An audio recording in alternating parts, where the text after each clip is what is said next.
Redwing versus Timberland, two ultra famous boots, and they're famous for completely different reasons, but they both fall into that category of the all-American work boot, which, let's be honest, I mean, a lot of people do work in these boots, but you're probably considering buying them or you already have them because they look cool, they age really well, they'll last forever, and they keep your feet dry. Now, just because people are gonna ask why I landed on these two models from these two brands, I mean, the fact is, if you're considering getting a boot from Timberland or Redwing, you're probably considering the Timberland boot and the Redwing boot.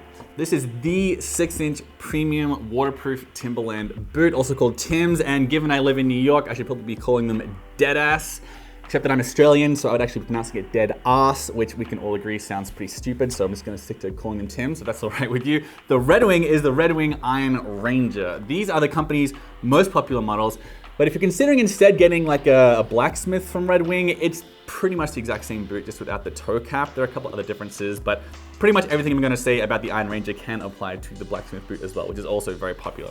So the Tim is a chunky boot, right? More so than the Iron Ranger, which is already kind of like famously a chunky boot, but I'm gonna talk about the aesthetics of that one in a second. The aesthetic of the Tims is world famous, and before it became massively popular in hip hop in the early 90s, which tripled the company's sales, by the way. Tim's all seasons for ass-kicking reasons. The boot was actually a favorite of manual laborers in New England, and there are a few good reasons why. For starters, it's waterproof. It's not just water resistant like more old-fashioned boots are, it's an actual waterproof boot. It's also got serious grip from the rubber lugged outsole here, which is called a grip stick sole.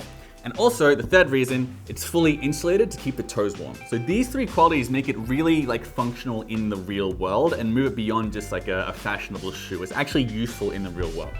They actually say the reason Tim's got so popular in the 90s among rappers is that it keeps your feet warm when you're standing on street corners dealing drugs all night. And like, I mean, I don't know, Notorious B.I.G., Jay-Z, 50 Cent, all these guys did used to deal drugs, but it's not really my specialty. My point is that it keeps your toes dry and warm. That's like a big appeal of this boot. The upper is nubuck leather, which I'll get into a bit more in the next section. And otherwise, you've got Tasland nylon laces. You got 7 pairs of hexagonal eyelets here, a Timberland logo stamped on the heel, and a leather collar up the top here, which helps with the insulation.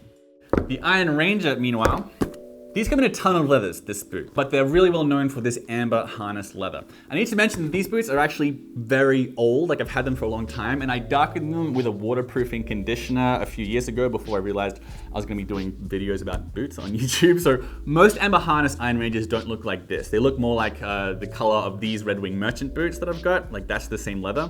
And this is full grain cowhide. Looks wise, the Timberland is a more voluminous boot, like there's a lot more room in the toes. Nonetheless, the Iron Ranger is often considered quite bulbous, like by guys who prefer dressier boots because it's got a toe cap here, and it does indeed have a pretty round toe as well. It's like a sleek, dressy sort of look.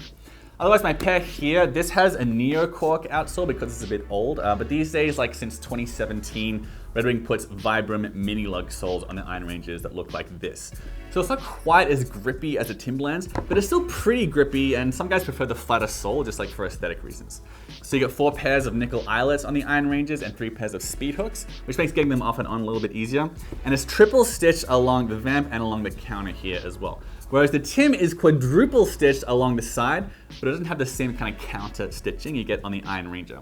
There's a bit more going on in the soles of these boots, like it's not just chunky rubber versus slightly more sleek rubber. There are midsoles and insoles to talk about. One of them is much easier to resole than the other one. But first, let's quickly talk about the leather. Okay, so real quick, with the leather, a lot of people think with the Timberland that it's made from suede, but it's actually nubuck. The difference being that if you think of like an animal's hide as a loaf of bread, the suede is made from like the fluffy inside of it. The nubuck is actually made from the outside, but it's been sanded or buffed down on the grain side, like the outside of the leather, to give it a slight nap of protein fibers. Makes it like a little bit fuzzy. So it's a lot tougher than suede, but it still feels a little fuzzy to the touch, and it does stain pretty easily. Like that doesn't mean that it can't be cleaned. That's for another video, I'll do one of those later. But it's a lot harder to keep your Tims sparkly clean than it is for the Iron Ranger. Again, this is amber harness leather. Most of Redwing's leathers are oil tan, meaning they're chrome tan and then they're tanned with oil to make it a bit more hardy and water resistant. When people think about boots that look cool as they get older, they're usually thinking of a boot just like Redwing's leather, right? Like it's really thick leather, it's 2 millimeters thick, it's full grain, so that means it's made from the outer hide of the animal as well, but it's not sanded down the same way that nubuck is. And it's the stuff that just like badass boots are made from, right? Not dead ass boot. The Iron Ranger also comes in a black harness leather and also an oxblood one, like a little bit red. You can also get it in rough and tough leathers. That's the thing that Redwing has. I've got a charcoal rough and tough mock toe here. This is like one of my oldest pairs of boots. And there's a copper rough and tough as well. And the rough and tough leathers are a little bit oilier. And they're also actually nubuck, but it's an oiled nubuck. It's a little bit different. The main takeaway here, I'm getting a bit sidetracked, is that whatever leather you get your Iron Rangers in, it's much easier to keep clean than the Tims. The Tims, you need like a shoe cleaner if you're gonna clean them off. That doesn't make them impossible to clean, of course. But with the Iron Rangers, you just need like a damp rag and that's gonna take care of most stains. So like practically speaking, that's probably the most important takeaway. All right, so let's talk about the soles. So the Timberland has this unbelievably grippy grip stick sole, what it's called, which is actually very sticky when you first get it. Fun fact, it's actually made from 10% recycled materials, which kind of squares with Timberland's kind of earth-friendly kind of vibe they have. And after that outsole, you've got a rubber midsole and a urethane insole, plus a removable foam footbed. So all of this rubber and foam gives it really, really good shock absorption.